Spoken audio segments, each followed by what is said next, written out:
दुश्मन होशियार, जागा है बिहार, किया है ये अलगार, बदलेंगे सरकार। दुश्मन होशियार, जागा है बिहार, किया है ये अलगार, बदलेंगे सरकार। खाई सौगंध किए पर बंद लालू के लाल तेज दबंग, उन्नति के उजियारे के खातिर लाल टेन के जला के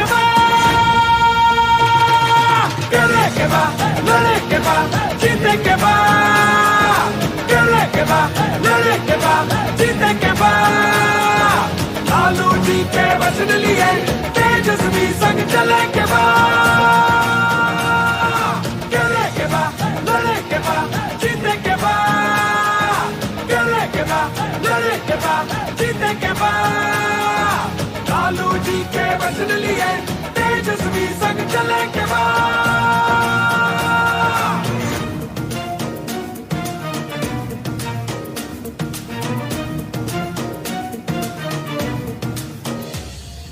राक्षस राज मिटाएंगे, नफरत की आग बुझाएंगे, गुंडई दंगई वाला जंगल जड़ के सहित उखाड़ेंगे। नारी को अधिकार, युवा को रोजगार, जनता को नया बिहार देंगे हम उपहार। खाई सौगंध किए पर बंद लालू के।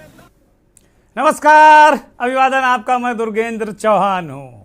किया है अलगार, जागा है बिहार। सवाल यही कि 24 की चाबी किसके पास।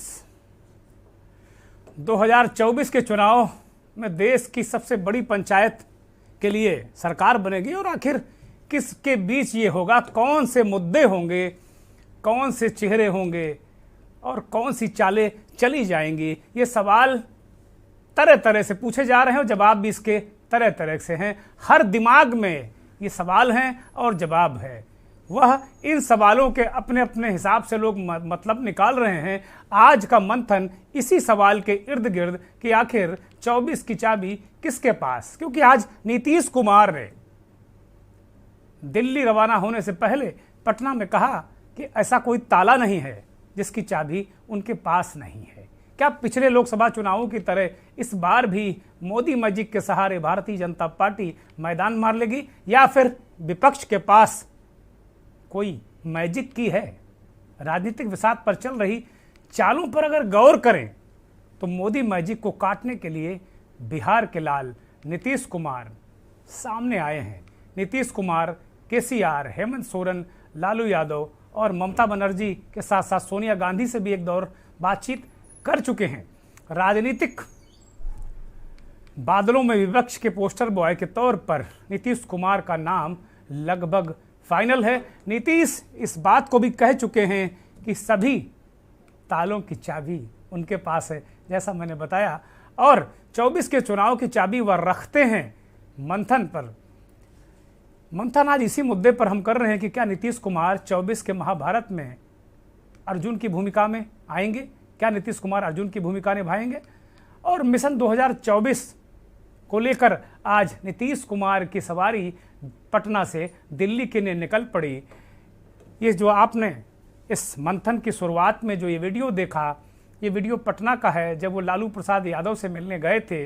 और इसके बाद नीतीश और लालू की मुलाकात के बाद जब नीतीश कुमार दिल्ली रवाना हो गए मिशन केंद्र के लिए, यानी 2024 के मिशन के लिए जब दिल्ली रवाना हो गए, उसके बाद राष्ट्रीय जनता दल के ऑफिशियल आधिकारिक ट्विटर हैंडल से ये डाला गया और कहा गया कि किया है अलगार, बदलो सरकार, अब तक बदलेगी सरकार। इस तरह के नारे इस वीडियो के जरिए बताया गया। और इसमें नीतीश कुमार लालू यादव का जो वीडियो डाला गया, इसका मतलब है कि दोनों एक सी मंशा रखते हैं। जाहिर सी बात है, सरकार में है और तेजस्वी यादव, लालू यादव का परिवार, राबड़ी देवी कदम कदम पे नीतीश कुमार के साथ हैं। और नीतीश कुमार भी, माफ कीजिएगा, नीतीश कुमार भी लगातार फूंक फूंक कर कदम रख रहे हैं क्योंकि मुकाबला बहुत कठिन है, रास्ता बहुत कठिन है। नीतीश की सवारी पटना से निकलकर दिल्ली पहुंची और आज शाम को कांग्रेस के पूर्व अध्यक्ष राहुल गांधी से नीतीश कुमार ने मुलाकात की।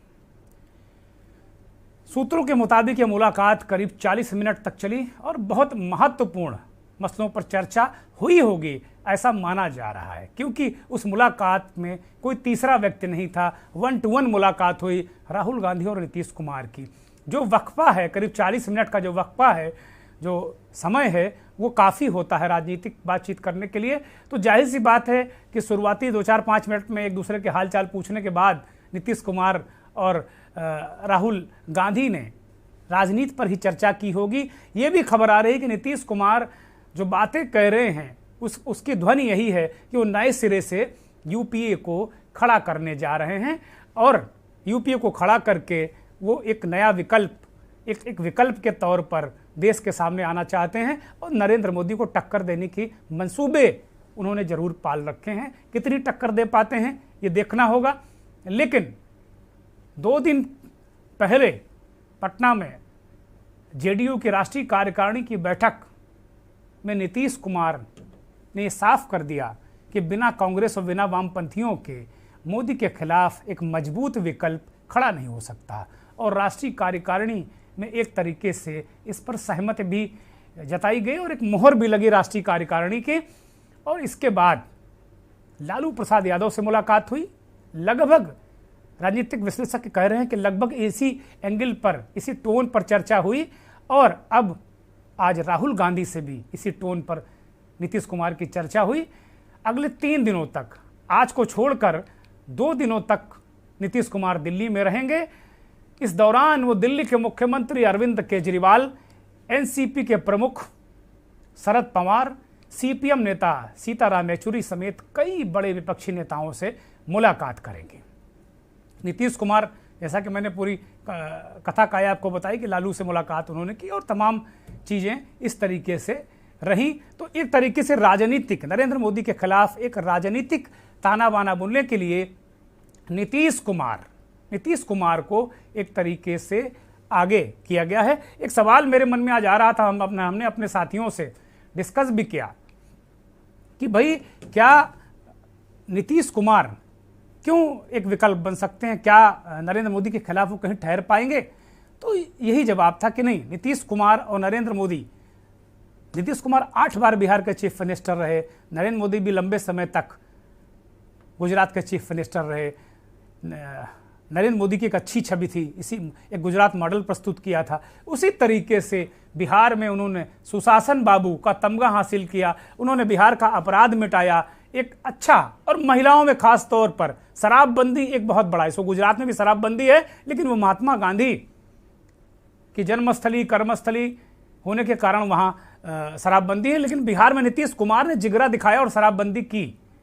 लाख विपक्ष उस पर कुछ भी कहे, बीजेपी कुछ भी कहे, लेकिन उसका असर महिलाओं पर जो सीधा पड़ा है। और यही वजह है कि पिछले विधानसभा चुनाव में नीतीश कुमार को बिहार की महिलाओं ने, खास तौर पर मिथिलांचल की महिलाओं ने बहुत झोली भर के वोट दिया और इसी वजह से नीतीश कुमार टिके रह गए। वरना जो राजनीतिक लंगड़ी उन्हें मारी गई थी उसमें चारों खाने चित्त हो जाते, तो इसमें कहीं कोई बड़ी बात नहीं थी। इस बीच जेडीयू के राष्ट्रीय अध्यक्ष सांसद ललन सिंह ने कहा कि हम 40 की 40 सीटें, बिहार में 40 लोकसभा सीटें हैं, 40 की 40 सीटें हम यानी महागठबंधन लोकसभा की जीतेगा। तो कुल मिलाकर ये एक मंसूबा, एक मोदी को टक्कर देने का मंसूबा लेकर नीतीश कुमार दिल्ली में पहुंचे हैं। 2-3 बड़ी महत्वपूर्ण बातें उन्होंने कही कि भाई ऐसा कौन सा ताला है जो उनके पास उसकी चाबी नहीं है। और इसी तरीके से उन्होंने एक और महत्वपूर्ण बात कही, ममता बनर्जी जब एक तरीके से निकली थी नरेंद्र मोदी का विरोध का झंडा लेकर, अब इधर वो शांत हैं काफ़ी दिनों से, लेकिन जब उन्होंने एक तरीके से, जब ममता बनर्जी ने इनका झंडा लेकर, मोदी विरोध का झंडा लेकर ममता बनर्जी जब निकली, तो उन्होंने इस बात को कहा कि भाई गैर कांग्रेस गैर भाजपा विकल्प। लेकिन नीतीश कुमार इसके उलट वो कह रहे हैं कि कांग्रेस के साथ, वामपंथियों के साथ ही हम विकल्प दे सकते हैं। और ये सच भी है, कांग्रेस पार्टी देश में हर जगह है, दूसरी कोई भारतीय जनता पार्टी के अलावा कोई दूसरी ऐसी पार्टी नहीं जो जिसका पूरे देश में कार्यकर्ता हो, पूरे जनाधार हो। और कहते हैं ना, उत्तर प्रदेश में कहावत है कि हमारा हाथी भी 1.25 लाख का, तो अभी भी 1.25 लाख की कांग्रेस बची है। मतलब कहीं ना कहीं कांग्रेस के विरोध के मायने हैं। भारतीय जनता पार्टी के लोग भी कांग्रेस को ही निशाना रखते हैं। तो इसका मतलब ये है कि कांग्रेस का जो सोच है नीतीश कुमार की, वो अपने आप में एक अलग तरीके से वो सोचते हैं, और इसमें कहीं ना कहीं कांग्रेस की सहमति भी नजर आ रही है। और एक तरीके से बहुत सारी चीजें नीतीश कुमार के दिल्ली दौरे के बाद साफ हो जाएंगी।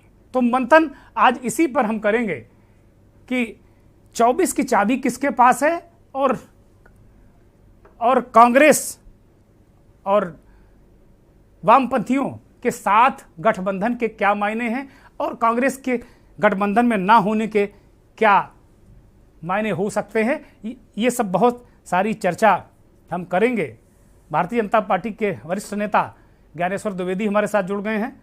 बहुत स्वागत, बहुत अभिनंदन, बहुत धन्यवाद ज्ञानेश्वर जी आपका।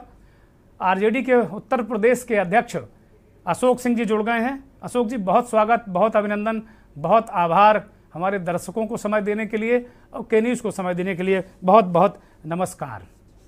प्रोफेसर डॉक्टर अजय आर्या हमारे साथ जुड़ गए हैं, राजनीतिक विश्लेषक हैं, पॉलिटिकल एनालिस्ट हैं। प्रोफेसर साहब बहुत स्वागत, बहुत अभिनंदन और बहुत आभार। कांग्रेस से जयकरण वर्मा जी हमारे साथ जुड़ गए हैं। जयकरण जी बहुत स्वागत, बहुत धन्यवाद, बहुत आभार। और जनता दल यूनाइटेड से प्रोफेसर के त्रिपाठी को जोड़ना है, अभी वो शायद नहीं आए हैं, ऐसा मुझे बताया गया है। और स्क्रीन पर अभी अशोक सिंह जी भी शायद नहीं दिख रहे हैं। हाँ, अभी हमें बताया जा रहा है कि उनका भी नेटवर्क कुछ गड़बड़ा रहा है। हालांकि अब उनका नेटवर्क गड़बड़ाना नहीं चाहिए, क्योंकि उनका नेटवर्क अब आरजेडी के साथ में, आरजेडी और जेडीयू का नेटवर्क बन गया है। तो नेटवर्क का एक पार्ट तो अभी आया नहीं डिबेट में, और दूसरे का नेटवर्क गड़बड़ा रहा है। ज्ञानेश्वर जी मुस्कुरा रहे हैं, बिल्कुल हरदम मुस्कुराता हुआ चेहरा हमारे दर्शकों के सामने आता है तो हमें और दर्शकों को बड़ा अच्छा लगता है। ज्ञानेश्वर जी पुनः आभार आपका। मंथन की शुरुआत प्रोफेसर डॉक्टर अजय आर्या से ही शुरू करते हैं।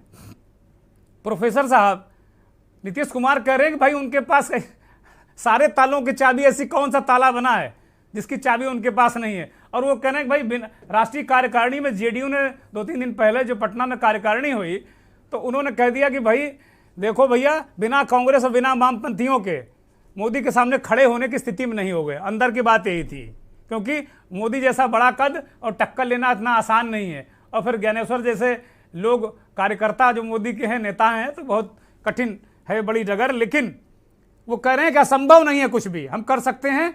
और आज जिससे मंथन की हमने शुरुआत की, आरजेडी ने अपने ट्विटर हैंडल से एक वीडियो शेयर किया है। वो कह रहे हैं कि किया है अलगार, बदलेंगे सरकार। तो अब बिहार में तो कहीं 23-24 में चुनाव है नहीं, वो चुनाव 25 में है। तो कौन सी सरकार बदलने की बात वो कर रहे हैं। उसमें नीतीश और लालू का वीडियो है, तेजस्वी भी हैं। तो इसका मतलब वहाँ बिहार से तैयारी पूरी हो चुकी है और बिहार ने एक तरीके से हुंकार भर दी है। डॉक्टर साहब जी, बहुत बहुत धन्यवाद कि आपने मुझे मौका दिया अपने के न्यूज़ चैनल पे विश्लेषण करने के लिए। इसके लिए मैं आपका आभारी हूँ।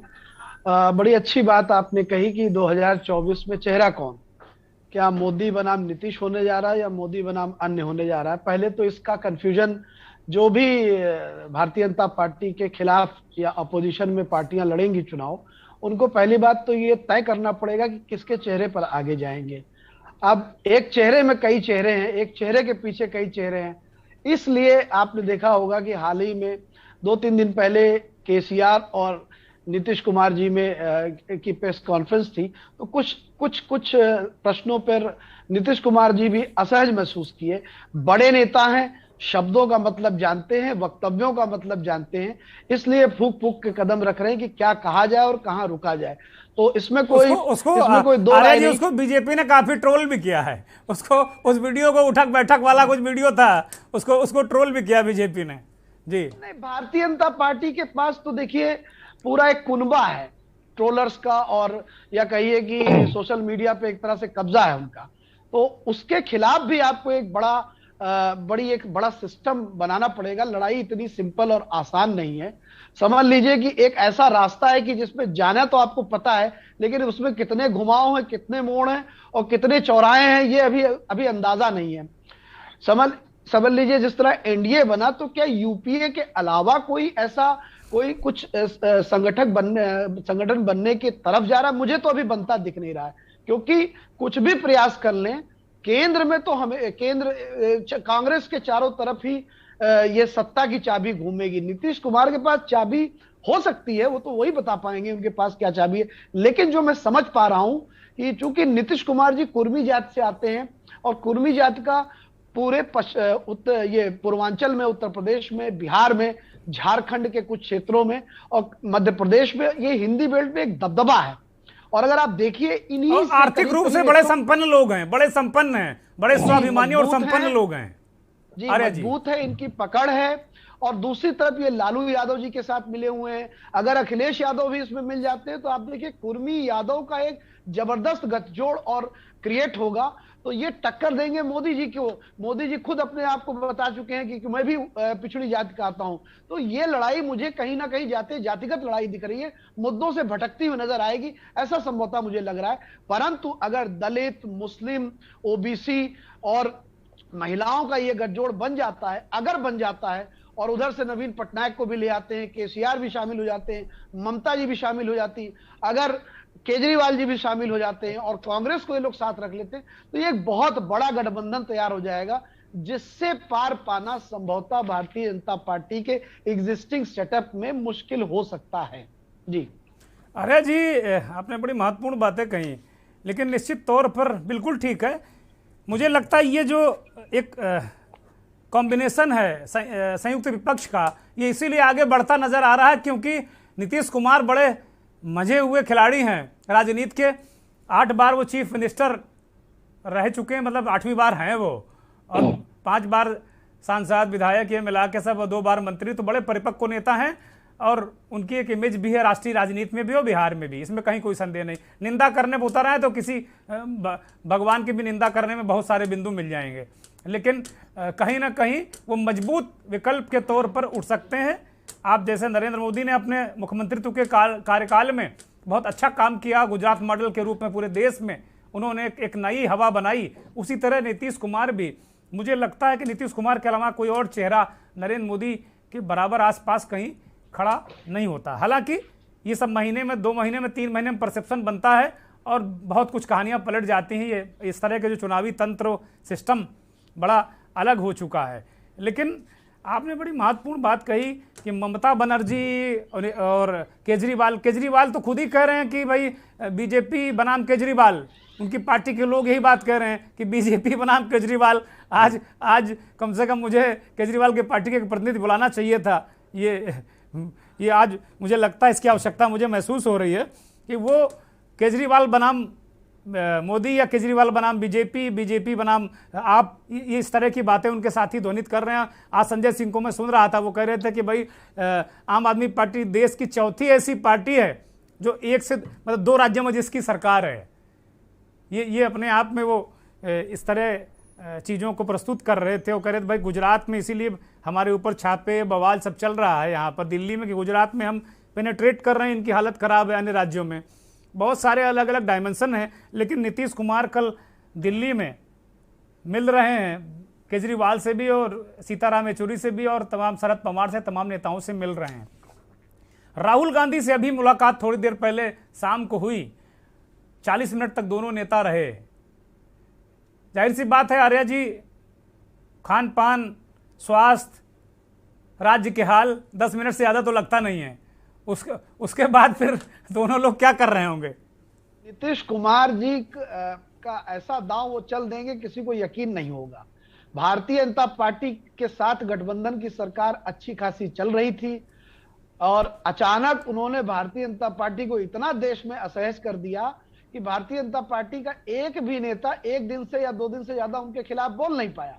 तो वो बड़े मजे हुए खिलाड़ी हैं, उनको पता है कि क्या करना है, कहाँ रुकना है, कितना बोलना है, कितना चुप रहना है। वो हिंदी हार्टलैंड को भी जानते हैं, वो यहाँ की जातिगत जितना भी समीकरण को है समझते हैं, गांव की राजनीति को भी समझते हैं, बहुत बहुत बहुत सबसे सूक्ष्म स्तर से उठ करके सबसे जमीनी हकीकत को देखते हुए यहां तक 8 का ठाठ देखिए इनके पास है, 8 बार मुख्यमंत्री हैं। वो एमके स्टालिन की तरफ भी देख रहे हैं, केसीआर की तरफ भी देख रहे हैं, तो कहीं ना कहीं दक्षिण की तरफ जाने की कोशिश कर रहे हैं। वो संभवतः जम्मू कश्मीर की तरफ भी देख रहे होंगे, अभी अभी आजाद साहब अलग हुए, हो सकता है उनकी तरफ भी देख रहे हो, गुजरात में हो सकता है आम आदमी की तरफ भी देख रहे हो। तो वो अपना एक फैलाव देके एक संदेश दे रहे हैं कि भले उनकी party Janata Dal United Hindi heartland की है, लेकिन उनका संपर्क और लोगों से ठीक ठाक है। नहीं नहीं, मणिपुर में आर्या जी, मणिपुर और अरुणाचल प्रदेश में 5-5 विधायक जीते थे उनके, और 5 हजम हो गए, वहां के भी 10 विधायक हजम हो गए। वो देखिए भाजपा ये खेल उनके साथ कर रही है कि तुम डाल तो मैं 5-5 चलूंगी, ठीक है। तो उन्होंने बिहार में ऐसा किया, तो उन्होंने मणिपुर में ऐसा कर दिया। तो ये नूरा कुश्ती मुझे ज्यादा दिखाई पड़ रही है। ठीक बात है। जयकरण वर्मा जी को चर्चा में शामिल कर लेते हैं आर्या जी। जयकरण जी मुस्कुरा रहे हैं कि भाई नीतीश कुमार और राहुल यादव, माफ कीजिएगा, राहुल गांधी मिले और दोनों में मुलाकात हुई, और जयकरण जी मुस्कुरा रहे हैं। अरे भाई, राहुल गांधी को क्या आप प्रधानमंत्री का कैंडिडेट नहीं बनाने वाले हैं क्या? क्योंकि नीतीश कुमार तो दम भरे हैं, बिहार से निकल पड़े दिल्ली के लिए। जयकरण जी, अब अभी हमारे सम्मानित आर्या साहब की बात को मैं जोड़ते हुए जी, उन्होंने पूरी बात आपको समझा दिया, आपके दर्शकों भी समझा दिया जी। जिस प्रकार से आपका प्रश्न है कि क्या राहुल गांधी जी आगे आएंगे या नीतीश कुमार आएंगे, राहुल गांधी आगे आते हैं या नीतीश कुमार आगे आते हैं, प्रश्न नहीं है। प्रश्न ये है कि मोदी के खिलाफ यूपीए की सरकार 2024 में बनने जा रही, ये पूरे देश की जनता और पूरे देश का विपक्ष जानता है। और इसके लिए मैं आपको एक उदाहरण बता दूं कि जब पूरे देश में पॉपुलर नेता माननीय अटल बिहारी वाजपेयी जी के जैसे प्रसिद्ध नेता की चर्चा बहुत थी, लेकिन उस समय जब उनको हटाना चाहा तो जनता ने हटा दिया। और उस समय माननीय सोनिया गांधी जी के नेतृत्व में यूपीए की सरकार बनी, तो यूपीए की सरकार में सोनिया गांधी जी प्रधानमंत्री नहीं बनी, उन्होंने किसी दूसरे को बना दिया। आज मुद्दा इस बात का नहीं है कि प्रधानमंत्री कौन बनेगा, मुद्दा इस बात का है कि मोदी के खिलाफ यूपीए की सरकार बनने जा रही है। मुद्दा इस बात का है कि देश बचाने वाले, संविधान बचाने वाले, इस देश की व्यवस्था को कायम रखने वाली की सरकार बनने जा रही है। आज देश यूपीए की ओर देख रहा है, कांग्रेस पार्टी की ओर देख रहा है। अभी हमारे आदरणीय आर्या साहब ने कहा और आपने भी कहा कि नीतीश कुमार जी कुर्मी समाज से आते हैं, आपने ठीक कहा।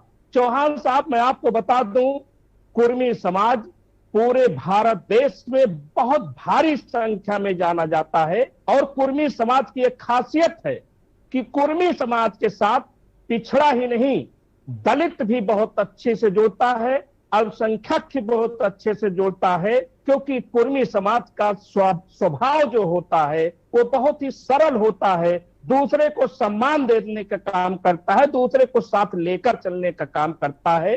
और रही बात सुशासन बाबू नीतीश कुमार के क्रियाकलाप की, तो बीजेपी से शायद कोई ऐसा नेता होगा जो नीतीश कुमार से ज्यादा जानकार होगा, जो मोदी जी के बारे में, भारतीय जनता पार्टी और संघ के बारे में जानता होगा। इसलिए नीतीश कुमार जी ने अगर जो ठाना है कि मोदी को हटाना है, तो मुझे लगता है कि नीतीश कुमार जी का जो मंशा है, जो उनकी सोच, जयकरण जी, ऐसा लगता है कि आपने सरेंडर कर दिया है कि ठीक है मोदी को हटाओ, लेकिन भैया चाहे जो कोई आ जाओ।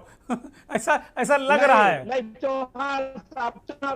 चौहान साहब, हमारे नेता माननीय राहुल गांधी है, कांग्रेस पार्टी की जान है। आज देश में अगर जो कोई भी इस नफरत भरी सरकार में कोई भी आवाज बना है, तो मात्र इस देश के इकलौते नेता राहुल गांधी हैं। इसको आप भी माने, जनता भी मानेगी, आज नहीं तो कल मानेगी। रही बात, मैंने उदाहरण देने का काम किया है कि यूपीए की सरकार, मैंने कहा है यूपीए की सरकार बनने जा रही है। देश की जनता तैयार बैठी है कि किस प्रकार से ये महंगाई की सरकार को, बेरोजगारी वाली सरकार को गरीबों विरोधी वाली सरकार को, जो इस देश के संविधान को खत्म करने वाली सरकार को कैसे देश से जवाब ले लेते जाए, हैं, जवाब ले लेते हैं। ज्ञानेश्वर सरकार द्विवेदी जुड़े हैं, भारतीय जनता पार्टी के वरिष्ठ नेता हैं। ज्ञानेश्वर जी, आपने जयकरण वर्मा जी को सुना, राहुल गांधी से मुलाकात हुई, जयकरण जी बहुत खुश हैं, वो कह रहे हैं कि चेहरा कोई भी हो, सोनिया गांधी का उन्होंने उदाहरण दिया, भाई सोनिया गांधी नहीं बनी थी, और आपने भी शिंदे को बना दिया है, अपने सीएम को डिप्टी सीएम बना दिया है, तो वो कांग्रेस भी त्याग कर सकती है। ज्ञानेश्वर जी, भाजपा ने कोई छुपा के तो किया नहीं है, उसमें रगड़ा तो कोई था नहीं, ऐसा तो था नहीं कि भाजपा ने ये कहा कि नहीं कहाँ रगड़ा है, ये भी सरेंडर कर देंगे महाराज, उसमें क्या दिक्कत है। दूसरी चीज कि आज के वक्तव्य से महासचिव जी जयकरण जी ने कहा, जयकरण जी क्या आज राहुल गांधी जी ने मान लिया है कि नीतीश जी आपके नेता हैं, या नीतीश जी के नेतृत्व में कांग्रेस पार्टी चुनाव लड़ेगी? ये दूर की कौड़ी है। जो उत्तर प्रदेश, जो बिहार जैसे राज्य 8 बार मुख्यमंत्री होने के बाद भी बिहार से बाहर कदम नहीं रख पाए, और बिहार में भी कभी भी अपने दम पे सरकार बनाने नहीं बना पाए। भाई अब रख दिया ना, लालू का साथ मिला है, वो अभी वीडियो आपने सुना होगा, वो कह रहे हैं किया है अलगार, अब बदलेंगे सरकार, तो कौन सी सरकार बदलेंगे? बिहार में ही अभी बदलेंगे, अभी 6 महीने में बिहार में ही सरकार बदलेगी, काहे परेशान है अभी? नहीं तो दोनों मिलकर कह रहे हैं, दोनों मिलकर डाल रहे हैं भाई, सरकार होने जा रही है, कहीं इसमें कोई अतिशोक्ति नहीं है। ये स्लोगन जो उन्होंने दिया है वो बिहार के लिए ही दिया है। देश का सपना तो बहुत दूर है, दिल्ली। हमारे यहाँ पूर्वांचल में कहावत कहा जाला कि दिल्ली बहुत दूर बा, अभी दिल्ली बहुत दूर है। उन्हीं के बिहार में ये कहा जाता है कि दिल्ली अभी बहुत दूर बा, तो दिल्ली नीतीश जी के लिए बहुत दूर है। बिल्कुल ठीक है, बिल्कुल ठीक है भाई, आप भारतीय जनता पार्टी का पक्ष रखेंगे, और आप तो कहेंगे भाई जितना दिल्ली से दूर रहे नीतीश कुमार, अब राहुल गांधी तो वहीं रहते हैं तो उनको नहीं दूर कर पाएंगे। ब्रेक का इशारा हो रहा है जयकरण भाई, ब्रेक के बाद आएंगे तो आपसे भी जवाब लेंगे कि भाई नीतीश के लिए दिल्ली दूर है तो किसके लिए दिल्ली नजदीक है। और ये चाबी जो कह रहे थे नीतीश कुमार के, ऐसा कोई ताला नहीं बना है जिसकी चाबी हमारे पास नहीं, तो क्या है उनके पास चाबी?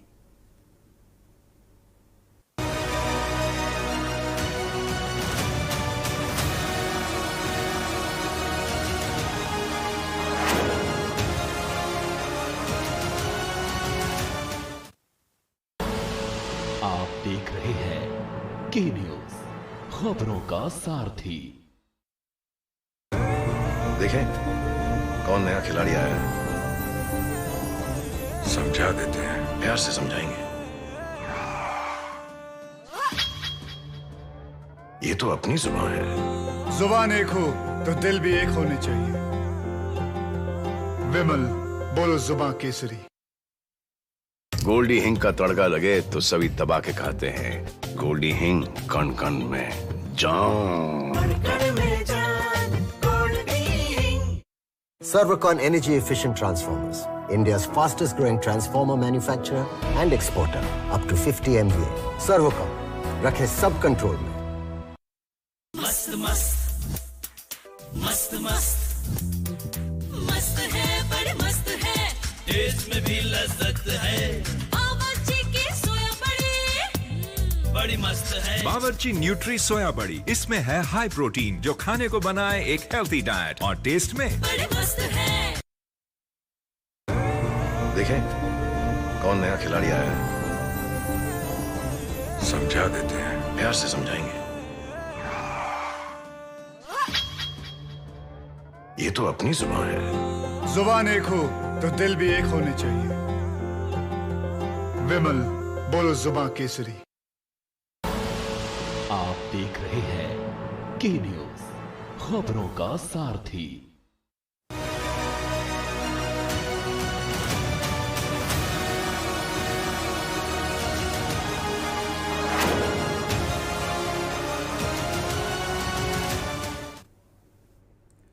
देश की राजनीति में बिहार से उठे आंदोलनों का अपना एक महत्व है।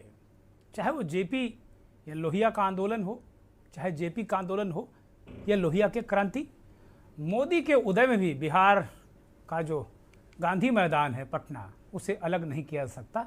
एक बार फिर बिहार देश की बड़ी पंचायत में अपनी भूमिका नीतीश कुमार के तौर पर तलाशता दिख रहा है।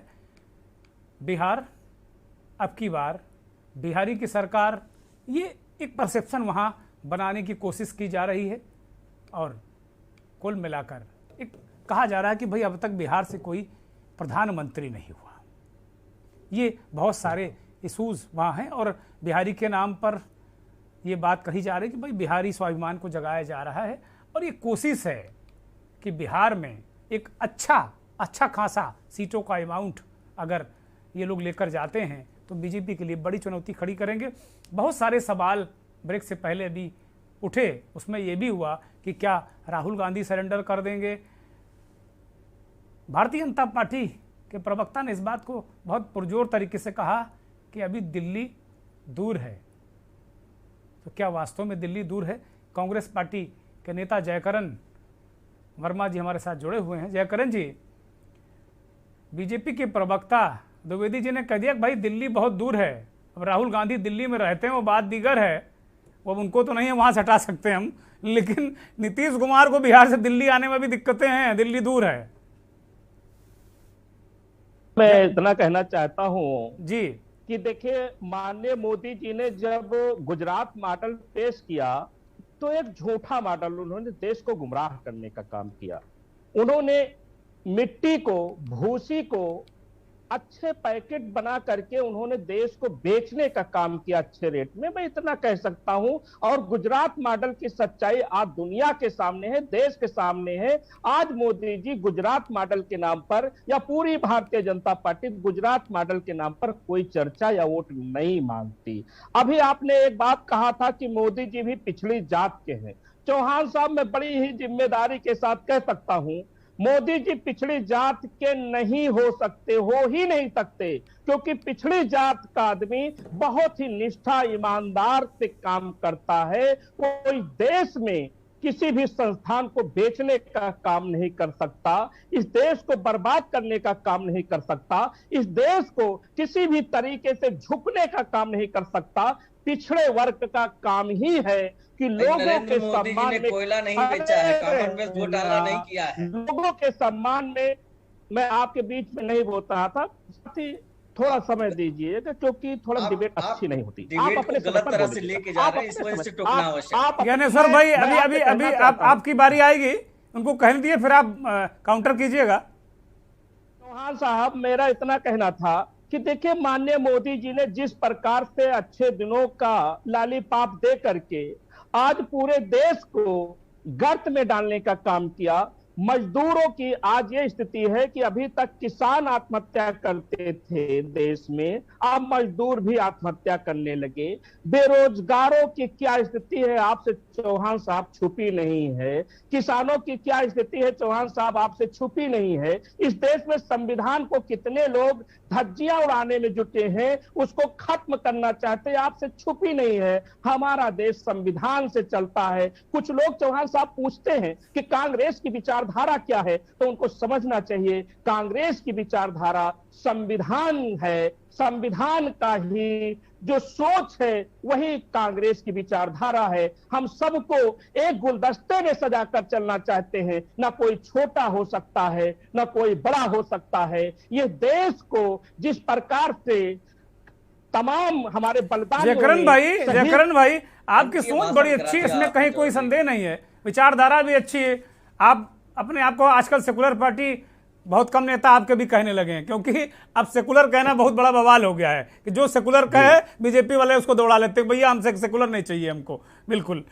तो कुल मिलाकर आपने इतनी बढ़िया बातें की, ये तो एक आदर्श बातें हैं जो आपकी आइडियोलॉजी है, जो विचारधारा है। उसके बाद भी देश में क्यों नकारा, एक के बाद देश में लगातार नकारते क्यों जा रहे हैं लोग? कांग्रेस पार्टी का ग्राफ क्यों गिर रहा है हर जगह? हाँ चौहान साहब, आपका कहना एकदम ठीक है, आपका प्रश्न भी ठीक है, आपको कहना भी चाहिए। देखिए चौहान साहब कि हिटलर ने भी चुनाव जीता था, इसका यह मतलब नहीं है कि उसकी देश में और दुनिया में पूजा होती है। रावण का भी आपने सुना होगा, उसका भी एक समय था, उसकी भी जय जयकार हुआ करती थी, लेकिन उसकी पूजा उसको मानने वाली नहीं। चुनाव जीतना यह माने नहीं रखता कि आप देश को बनाने वाले हैं। इसका हिटलर साक्षात गवाह है। हम ये कहना चाहते हैं, हमारे जैसा एक कार्यकर्ता छोटा से कहना चाहता है कि हम देश के लिए अगर जो लड़ाई लड़े हैं, हमारे लोगों ने लड़ाई लड़ी है, देश के लोगों ने लड़ाई लड़ी है, तो इस देश की व्यवस्था को बचाने के लिए भी हम सत्ता को किनारे करते हुए हम देश के स्वाभिमान के लिए, सम्मान के लिए लड़ने का काम करेंगे, जिसको माननीय मोदी जी के नेतृत्व में दिन प्रतिदिन गिराने का काम किया जा रहा है, हटाने का काम किया जा रहा है, बेचने का काम किया जा रहा है। ठीक बात है। ज्ञानेश्वर जी जवाब दीजिए भाई, बहुत सारे आरोप मर दिए, कह रहे भाई आप लोग सत्ता हथियार रहे हैं, कहीं इसकी सरकार गिरा रहे हैं, उसकी सरकार गिरा रहे हैं, उसके विधायक खड़क जा रहे हैं, कहीं उसको धमका रहे हैं, और उसके बाद सरकार बना रहे हैं, तो कोई बड़ी बात नहीं। आप देश नहीं बना रहे हैं, कम से कम सरकार बना रहे हैं लेकिन देश नहीं बना रहे हैं। कांग्रेस का यह गंभीर आरोप है आप पे। लग रहा था जैसे पब्लिक मीटिंग को जो है संबोधित कर रहे हो, बिना सर पैर की बात कर रहे थे। आप भी बोलिए, पूरी छूट है, बोलिए। इनके लोगों, कांग्रेस के लोगों ने देश को आजाद करने में बड़ी भूमिका निभाई, क्योंकि उन्होंने बैठ के वहां पे किताबें लिखी, जेलों में बैठ के और 3-3 किताबें लिख डाली, इतनी बड़ी भूमिका थी उनकी। और जिन्होंने काला पानी की सजा काटी वो देशद्रोही हो गए, उनका कहीं इतिहास में नाम नहीं है। इन्होंने बहुत बड़ा अच्छा काम किया। इन्होंने क्या किया कि जिसने हमारे ऊपर रूल किया, हमारी बहन बेटियों के साथ अभद्रता की, उनके नामों के रोड, उनके नामों के इतिहास और सब इन्होंने पढ़ाना शुरू कर दिया। जो आजादी में लड़े, जो इनको डिफीट कर सकते थे, इनको नकार सकते थे, उसका नाम इन्होंने इतिहास से हटा दिया। इन्होंने बहुत अच्छा काम किया। इन्होंने एक बात सही कही, इन्होंने ये कहा कि रावण का भी बड़ा नाम था, वैसे ही कांग्रेस का भी बड़ा नाम था, डूब गया। सोनिया गांधी जी कितना भी प्रयास कर लें, सोनिया गांधी जी, उनका पप्पू पास होने वाला नहीं है, वो पप्पू तो पास हो ही नहीं पाएगा।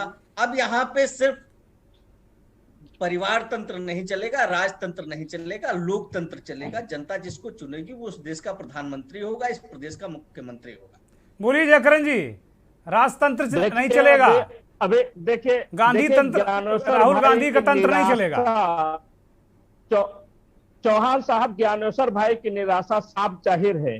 अभी इन्होंने कहा, माननीय सोनिया गांधी जी का नाम लिया, कांग्रेस का नाम लिया। देखिए, भारतीय जनता पार्टी 5 नाम अपने नेताओं का, अपने पूर्वजों का ये बता दे जिसने इस देश की आजादी में भाग लिया हो, माफी मांगने के अलावा। वो बता तो रहे हैं कि काला पानी वाले सावरकर जी, वो कह तो रहे हैं कि काला पानी वाले सावरकर जी, और इशारा कर रहे हैं कि नेहरू जी किताबें लिखते रहे और सावरकर जी काला पानी भोगते रहे, कह तो रहे हैं। एक नाम बार बार गिनाते हैं पूरे देश में, आप लोग पता नहीं क्यों नहीं ध्यान देते हैं।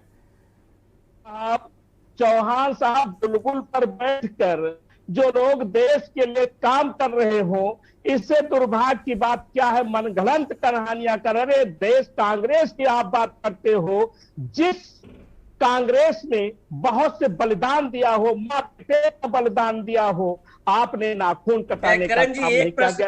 आप बीजेपी के साथी हैं, आप बीजेपी के साथी हैं, आपकी मजबूरी हो सकती है बात करना, लेकिन ज्ञानेश्वर जी आप कहीं से भी नहीं हो। जब देश की आजादी का समय आया, जब देश की आजादी का समय आया, तो आप लोग देश के खिलाफ खड़े थे। आप लोगों ने देश की आजादी के लिए कहीं से भी अपना उंगली कटाने का काम नहीं किया। और गांधी परिवार की बात करते हो ज्ञानेश्वर जी, आप चलिए डॉक्टर अजय आर्य के पास चलते हैं। ठीक है, आरोप प्रत्यारोप राजनीतिक दलों का करना भी चाहिए, कर भी रहे हैं। माँ बेटे का बलिदान। जयकरण जी डॉक्टर साहब के पास चलने दीजिए, डॉक्टर साहब के पास चलते हैं। डॉक्टर साहब, कुल मिलाकर नीतीश कुमार ने कहा कि भाई उनके पास चाबी है। उन्होंने कहा कि ऐसा कोई ताला नहीं बना है जिसकी चाबी उनके पास नहीं है। इसके क्या राजनीतिक मायने हैं? अब देखिए नीतीश जी, मुझे लग रहा है कि एक बार जब राम मंदिर का आंदोलन बहुत तेजी पे था, सन 90 की बात है, आडवाणी का रथ बिहार में रोका गया था लालू यादव जी द्वारा, तो उसी तर्ज पे ये जनता को संदेश देने का कोशिश कर रहे हैं कि इस अजय रथ को हम इसको रोक देंगे। लेकिन मैं इसमें 2-3 चीजें बड़ी गंभीर इसमें कहना चाहता हूँ कि जिस तरह हमारे भाजपा के मित्र और कांग्रेस के मित्र कह रहे हैं, देखिए ये लोग तो जमीनी बात से अभी फिलहाल मुझे लग रहा है बहुत दूर दिखाई पड़ रहे हैं। ऐसा ना हो जाए कि सत्ताधारी पक्ष अपने को खरगोश समझ रही है और कछुआ धीरे धीरे चिरैते चिरैते करके निरंतरम यत्नशीला एवं सदा जयत की तरफ ना बढ़ जाए। अगर भारतीय जनता पार्टी का माइक्रो मैनेजमेंट कहीं से भी विपक्षी दल अगर ये करने में अभी समय है 1.5 साल से ज्यादा का, उसको करने में ये सफल हो गए और जिसकी महारत नीतीश कुमार, शरद पवार, ममता बनर्जी, इन लोगों को हासिल है, इनको आप खारिज थोड़ी कर देंगे भारतीय राजनीति से। दूसरी तरफ स्टालिन है, केसीआर हैं, अगर नवीन पटनायक का भी अगर साथ मिल जाए तो ये एक अच्छा गठजोड़ साबित हो सकता है, क्योंकि कांग्रेस के पास भी अगर देखिए तो भूपेश बघेल के रूप में एक बड़ा ओबीसी चेहरा है, राजस्थान चले जाइए तो गहलोत के रूप में एक बड़ा ओबीसी चेहरा है, लालू यादव स्वयं एक बड़े ओबीसी चेहरा हैं, उसके बाद नीतीश कुमार भी एक बड़े ओबीसी चेहरा हैं। तो कहीं ये लड़ाई मंडल कमंडल की ओर तो ले जाने। हाँ डॉक्टर साहब, यही मेरा अगला प्रश्न था, मेरा अगला यही प्रश्न था कि क्या ये, चूंकि ये जितने नाम है, लालू, नीतीश, शरद यादव भी इसी कुनबे में हैं, तो ये भले ही ठीक है, शारीरिक रूप से लालू यादव भी बहुत मजबूत नहीं है, स्वास्थ्य ठीक नहीं है, लेकिन इन सब में नीतीश कुमार अभी भी बिल्कुल फिट हैं और सारी चीज़ें वो कर रहे हैं। लेकिन जो नाम आपने गिनाए, तो ये क्या 24 की जो चाबी है वो पिछड़े हैं क्या? उसी चाबी से खोलना चाहते हैं कि लोग कहते हैं ना, लोहा लोहे को ही काटता है। डॉक्टर साहब, इस चीज को समझिए, उत्तर प्रदेश का जब चुनाव हो रहा था तो भारतीय जनता पार्टी ने अपनी कैबिनेट में केंद्र एज वेल एज राज्य में अमूलचूल परिवर्तन किए और ज्यादातर ओबीसी जातियों को आगे किया और प्रचारित किया। तो इसका मतलब कहीं ना कहीं ये इंपॉर्टेंट फैक्टर है, 52% जनता से ज्यादा ओबीसी है, ठीक है। और अगर आप देखिए तो 48% का सपोर्ट लेके मोदी जी आए थे, 62% तो अभी 52% तो अभी भी आपके खिलाफ ही वोट पड़ा, तो उसको कंसोलिडेट करने की ये कहीं ना कहीं से तैयारी दिख रही है। और मुझे जहां तक समझ में आ रहा है कि धीरे धीरे भारतीय जनता पार्टी उन राज्यों में भी अपनी सत्ता स्थापित कर ले रही है जहां पर ये या तो बहुत माइनॉरिटी में है या ये बहुमत के कगार पे है। तो सब लोगों को लगता है कि विपक्षी दलों को ये धीरे धीरे तो हमको ये किल कर देंगे, फिर हमारा क्या होगा, एक चीज। दूसरी चीज, एक बड़े नेता नितिन गडकरी और की नाराजगी कोई किसी से दूर नहीं है। अगर नितिन गडकरी ने जरा सा भी झटका इनको कहीं से कमोबेश महाराष्ट्र में देना शुरू कर दिया तो ये शरद पवार, नितिन गडकरी ये अगर साइलेंट भी हो गए तो भारतीय जनता पार्टी महाराष्ट्र में भी गच्चा खा सकती है। इसको आप आंख नहीं मूंद सकते इन चीजों।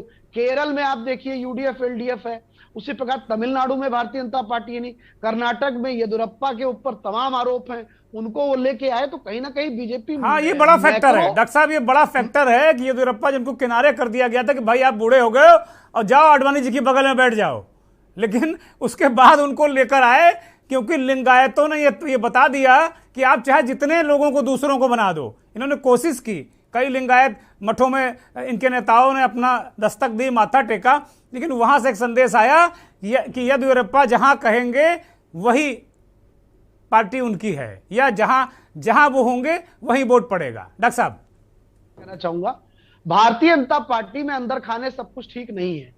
जब तक ये बहुत साल तक सत्ता में नहीं थी तो लोगों को लगा कि हम सत्ता में आएंगे और काम करेंगे, लेकिन उत्तर प्रदेश भी देख लीजिए, देश की राजनीति भी देख लीजिए, कहीं ना कहीं से फॉल्ट लाइन यानी कि कमजोर कड़ियां बहुत ज्यादा इकट्ठी हो गई हैं। और अभी आप हाल ही में एक नेता ने, मंत्री ने चिट्ठी लिखा कि हम किसी काम के नहीं हैं और हमारा कोई सुनता नहीं है। तो ये हर बार नहीं चलेगा कि आप कैंडिडेट बदल दीजिए, ठीक है। जनता एक बार देखती है, दो बार, ये जनता है इंदिरा गांधी को हरा सकती है, ये जनता है जो अटल जी के शाइनिंग इंडिया को हरा सकती है, तो ये जनता है, जनार्दन है। अगर इसने करवट बदल ली तो बड़े बड़ों की नाव डूब भी गई और डूबी नाव उबर भी गई है। किसी ने नहीं सोचा था कि कांग्रेस पार्टी इमरजेंसी के बाद के चुनाव को बुरी तरीके से हार जाएगी, इंदिरा गांधी जेल जाएंगी, उसके बाद इंदिरा गांधी बाउंस बैक करके वापस आती हैं। तो दिक्कत तो है। देखिए, दिक्कत इसलिए कि कांग्रेस धीरे धीरे क्षेत्रीय दलों को समर्थन देती गई, क्षेत्रीय दल कांग्रेस के ऊपर खड़े होकर बड़े हो गए, ठीक है। डॉक्टर साहब इस जगह एक बड़ी महत्वपूर्ण बात आपने कही और मंथन को एक बहुत महत्वपूर्ण मोड़ पर आप लेकर गए हैं। एक तरफ बीजेपी पर भी आरोप लगता है कि बीजेपी क्षेत्रीय दलों को खाती, खत्म करती है। खाना सब ठीक नहीं, लेकिन उसको खत्म करती है, उनका वजूद खत्म करती है, उनको समाहित करती है, उनको नस्तानाबूद करती है। ये बीजेपी पर आरोप लगता है। नड्डा जी ने बिहार में कहा भी, उसके बाद नीतीश कुमार तुरंत भाग खड़े हुए आरजेडी के पास कि भाई क्षेत्रीय दलों को हम छोड़ेंगे नहीं। नड्डा जी की बातों का जो टोटल लबोलबाब यही था। और दूसरी तरफ कांग्रेस है, कह रही कि भैया आप लोग फलो फूलो और हमें कम से कम केंद्र में मदद कर दो, बख्श दो। तो दोनों तरफ चैन नहीं, कैसे काम चलेगा? देखिए नड्डा जी ने बिहार में गलत दवाई दे दी, जिसका साइड इफेक्ट हो गया। अब डॉक्टर आप नड्डा जी ने अगर दे दी तो जी, ये उनकी सबसे बड़ी राजनीतिक भूल मैं कहूंगा। और बड़े नेता के मुंह से इस तरह के शब्द अगर निकलेंगे तो उसका रिवर्ट बैक होगा। वही नीतीश कुमार जी ने किया कि ये तो कांग्रेस से भी बड़े वाले हो गए। मेरी बात समझिए, कांग्रेस तो कम से कम चल रही, चलो साथ चलते हैं। ये तो करें नहीं, अगर हम ही रहेंगे तो रहेंगे, नहीं तो आपको आना पड़ेगा। तो देखिए नीतीश कुमार एक समय मोदी जी को 2011 में टक्कर दे रहे थे। उनको अपनी गलती का संभवतः एहसास हुआ कि भारतीय जनता पार्टी के साथ जाते जाते तो मेरा कद मोमबत्ती की तरह घट रहा है। मैं रोशनी तो दे रहा हूं, लेकिन मेरा आकार भी छोटा हो रहा है। तो कहीं ना कहीं उनको अपने को भी बचाना था, अपनी राजनीतिक जमीन को भी बचाना था। मुझे लगता है कि डॉक्टर साहब, मुझे लगता है कि महाराष्ट्र को देख के उन्होंने तुरंत निर्णय लिया कि यहाँ भी पता नहीं कौन सा सिंधे पैदा कर दें आरसीपी सिंह के रूप में, तो पता चला गजब हो जाए। हफ्ते भर अगर संभवतः मेरे हिसाब से रुक जाते तो कोई और मुख्यमंत्री होता जी। तो कुल मिलाकर ये बीजेपी की जो ये नीति है और कांग्रेस की जो आपने कहा कि वो क्षेत्रीय दलों को फलने फूलने के लिए छोड़ देते हैं और फिर क्षेत्रीय दल उनको आंखें दिखाते हैं, ये इसको कैसे देखते हैं भारतीय राजनीति? बड़ा महत्वपूर्ण प्रश्न हमने किया था, उसका जवाब अभी नहीं मिला हमें। जी देखिए, इस समय तो कांग्रेस के पास देखिए खोने के लिए कुछ नहीं है। खोने के लिए अगर कुछ है तो भारतीय जनता पार्टी के पास है जी। क्योंकि कांग्रेस पार्टी धीरे धीरे उत्तर प्रदेश, बिहार, इन बड़े राज्यों में जहां से बड़े बड़े छत्रप आते थे, स्वयं इंदिरा गांधी, राजीव जी, ये लोग आते थे, अभी सोनिया जी भी यही चुनाव लड़ती हैं। धीरे धीरे कांग्रेस के कार्यकर्ता या तो उनसे अलग हो गए। और चूंकि कांग्रेस ने लगातार गठबंधन से अभी पिछले 2-3 चुनाव लड़े हैं, ये कांग्रेस की एक राजनीतिक मजबूरी भी हो सकती है, या कहिए इसको भूल भी कह लीजिए। अगर ये चुनाव अपने बल पे लड़ते तो आज इनका कार्यकर्ता मजबूती से तैयार होकर चुनाव लड़ने की स्थिति में आता। लेकिन चूंकि कांग्रेस यूपीए में एक मजबूत दल है, सबसे ज्यादा सेकंड नंबर पे सबसे ज्यादा विधायक इसके भारत में, तो इसको कोई खारिज नहीं कर पाएगा। परंतु अनफॉर्चुनेटली हिंदी हार्टलैंड में, विशेष तौर पे उत्तर प्रदेश और बिहार के मूलभूत मुद्दों को कांग्रेस पार्टी समझ पाने और पकड़ पाने में असमर्थ रही है। इसी वजह से पिछले 30-35 साल से यहां इन दोनों राज्यों में इनकी सरकार नहीं है। तो इसको जब तक ये पार्टी दूर नहीं करेगी, तब तक मेरे ख्याल से इनको किसी न किसी के साथ सहपाठी बनके ही पढ़ाई करनी पड़ेगी। जी डॉक्टर साहब ने बड़ी महत्वपूर्ण बात कही जयकरण जी कि भाई आपको सहपाठी के साथ ही पार्टी बस्ता लेके जाना पड़ेगा। अब ऐसे काम चलेगा नहीं। और बिहार में तो आप लोग मान रहे हैं कि भाई आपकी सरकार है, आप सरकार में शामिल हैं, लेकिन उत्तर प्रदेश के लिए कोई, जैसे नड्डा जी ने वहां गलत दवाई दे दी, यहां आप सही दवाई नहीं दे पा रहे हैं उत्तर प्रदेश में। और क्या यह संभव है कि बिना यूपी जीते देश में क्या राज किया जा सकता है? जयकरण जी,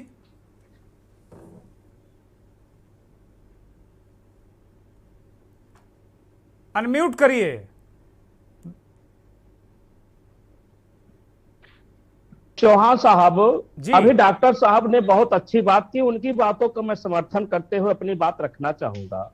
चौहान साहब देखिए, कोई भी तानाशाह अपने खिलाफ उठने वाली हर आवाज को दबा देना चाहता है, चाहे वो राजनीति में हो, चाहे वो समाज में हो, या किसी भी चाहे व्यवसाय में हो, या किसी भी प्रकार से हो। देखिए भारतीय जनता पार्टी के विचारों को नड्डा साहब ने, अमित शाह जी ने बिहार में क्या कहा, ये सब लोग जानते हैं। अभी डॉक्टर साहब ने हम लोगों को अवगत भी कराने का काम किया।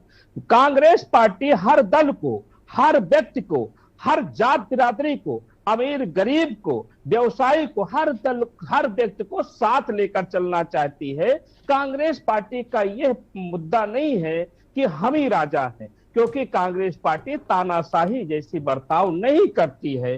दूसरी बात आपने कहा चौहान साहब कि कांग्रेस पार्टी की मजबूरी या कांग्रेस पार्टी का आगे रणनीति या नीतीश कुमार की जो बात आपने कही, मैंने एक बात शुरू में आपसे कहा चौहान साहब कि यूपीए की सरकार बनाने के लिए कांग्रेस पार्टी नहीं, इस देश का विपक्ष नहीं, पूरे देश की जनता मन बनाए बैठी है। वो इसलिए नहीं कि जयकरण वर्मा बहुत अच्छे हैं, वो इसलिए नहीं कि डॉक्टर साहब ने अच्छी बात की है, वो इसलिए कि आज देश में बेरोजगारी की बहुत खराब स्थिति है, बेरोजगारी चरम पर है, किसानों की स्थिति जर्जर है, मजदूर आत्महत्या कर रहा है, व्यवसाय ध्वस्त होते जा रहे हैं, संविधान खतरे में है, और भारतीय जनता पार्टी के लोग हमें फिर लालीपाप के अलावा कुछ देने की हैसियत में नहीं है। मैं आपसे चौहान साहब पूछना चाहता हूं कि लोग आज जो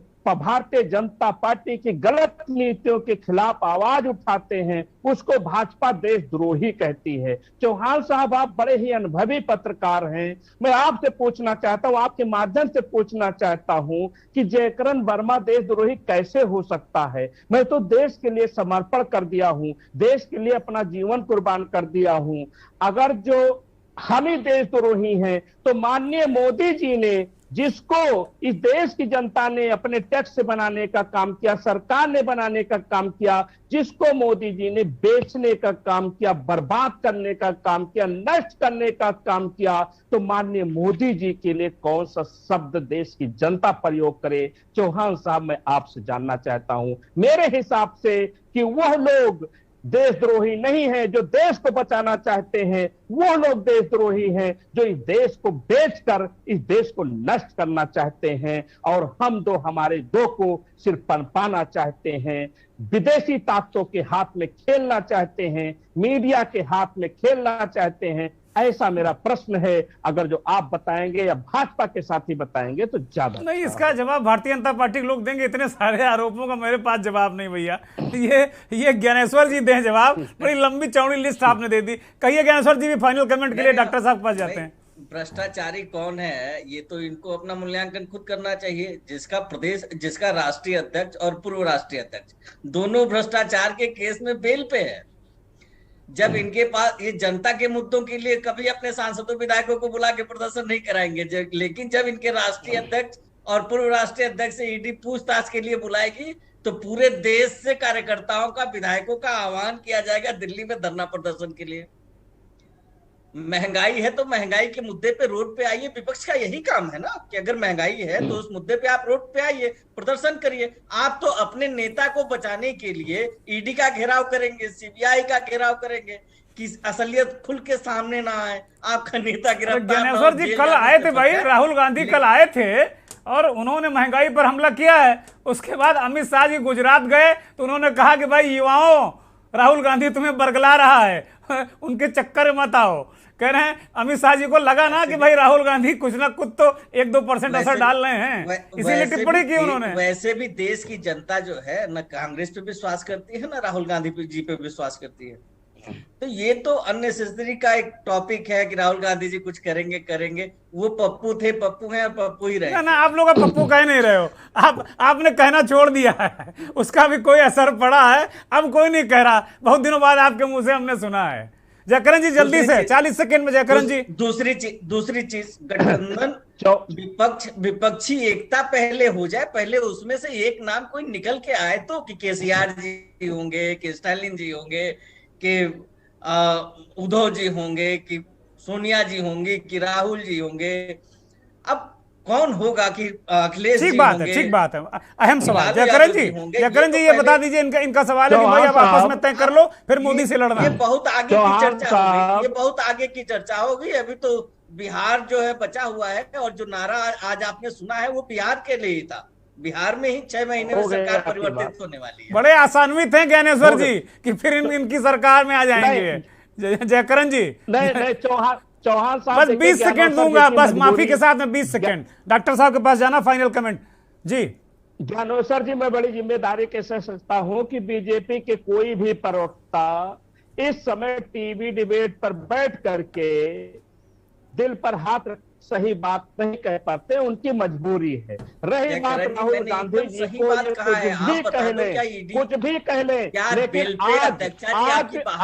आज मोदी जी को भ्रष्टाचार के केस में आपके अध्यक्ष जी बाहर नहीं है, ये गलत कहां से हो गया? अच्छा नहीं लगता ये आप अपने समय में बात रखिए। अभी माननीय राहुल गांधी जी ने रामलीला के मैदान में लाखों के भीड़ में चैलेंज करने का काम किया है कि माननीय मोदी जी 1 मिनट नहीं, 55 घंटे नहीं, 500 घंटे आप पूछताछ कीजिए, मैं डरने वाला नहीं हूं। देखिए राहुल गांधी जी उस मिट्टी के बने हुए हैं जो ऐसे मोदी जी से नहीं डरने वाले हैं जो कठपुतली के रूप में काम कर रहे हो। मोदी जी का अस्तित्व क्या है आप भी बता दीजिए। जो मीडिया के भरोसे बने हुए व्यक्ति हैं, अडानी अंबानी के भरोसे बने व्यक्ति हैं, जिस भाई जयकरण जी हम लोग को माफ कर दो भाई, हम लोगों को माफ करो महाराज। मीडिया राहुल गांधी को भी दिखाता है, ऐसा नहीं है।